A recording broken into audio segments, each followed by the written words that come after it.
నేనైతే మట్టి కుండలో చేస్తున్నా. మీరు మామూలు కళాయిలో కూడా చేసుకోవచ్చు. ముందుగా కొద్దిగా నూనె వేసుకోవాలి. నేనైతే గ్రౌండ్‌నట్ ఆయిల్ వేసుకుంటున్నా. నాన్ వెజ్ కర్రీస్‌కి ఎప్పుడైనా సరే గ్రౌండ్‌నట్ ఆయిల్ కానీ, నువ్వుల నూనె గానీ వేసుకుంటే టేస్ట్ బావుంటుంది. ఆయిల్ వేడెక్కాక 5 లవంగాలు, ఒక స్టార్ ఫ్లవర్, చిన్న దాల్చిన చెక్క, 3 యాలుక్కాయలు, 3 బిర్యానీ ఆకులు, కట్ చేసుకున్నటువంటి 2 పెద్ద ఉల్లిపాయలు, కొద్దిగా ఉప్పు, అలాగే కొంచెం పసుపు వేసుకొని బాగా కలుపుకోవాలి.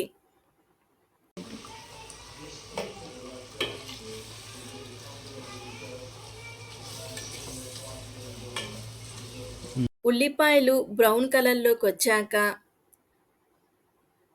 కట్ చేసుకున్నటువంటి 3 పచ్చిమిర్చి వేసుకొని ఒకసారి కలిపి 5 నిమిషాల పాటు మూత పెట్టుకొని వేయించాలి.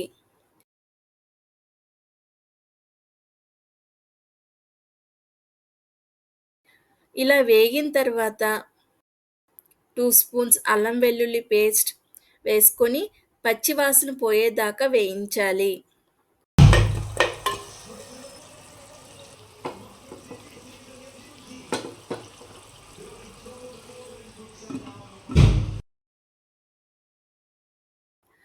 ఇలా వేగిన తర్వాత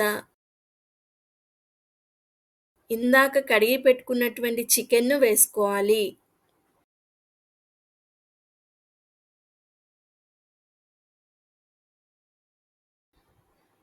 ఒకసారి బాగా కలుపుకొని ఇలా మొత్తం కలుపుకోవాలి.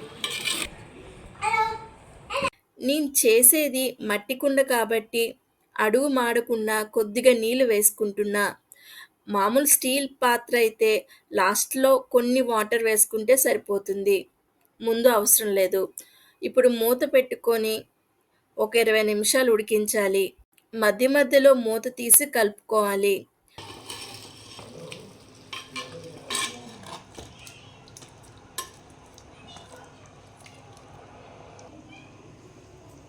ఇరవై నిమిషాల తర్వాత మూత తీసి ఒక స్పూన్ కారం, ఒక స్పూన్ గరం మసాలా, ఒక స్పూన్ ధనియాల పొడి వేసుకొని ముక్కలకు బాగా పట్టేలాగా కలుపుకోవాలి.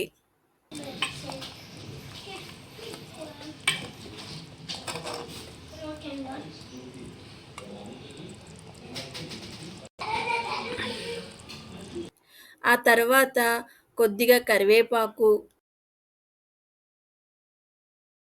కొత్తిమీర, అలానే మనం కట్ చేసుకున్నటువంటి చింత చిగురు వేసుకోవాలి.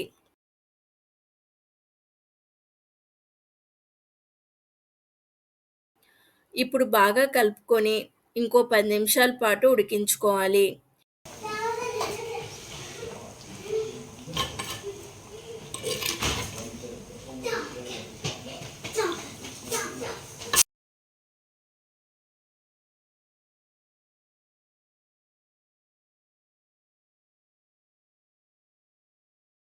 ఈ విధంగా ఉడికిన తర్వాత ఒకసారి టేస్ట్ చూసుకొని ఉప్పు గానీ, కారం గానీ సరిపోకపోతే వేసుకోవాలి. నేనైతే ఉప్పనేది ముందు వేయలేదు. ఎందుకంటే చింత చిగురు వేశాక పులుపు ఎలా ఉందో చూసుకొని ఈ స్టేజ్‌లో సాల్ట్ వేసుకోవాలి. నాకైతే 1 స్పూన్ ఉప్పు వేసుకుంటే టేస్ట్ సరిపోతుంది.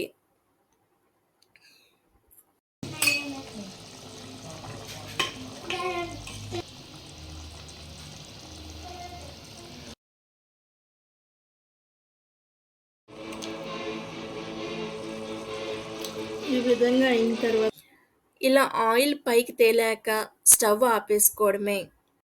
అంతే, వేడి వేడి చింత చిగురు చికెన్ కర్రీ రెడీ.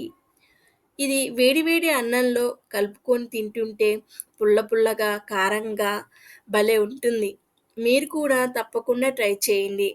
టేస్ట్ అయితే అదిరిపోతది.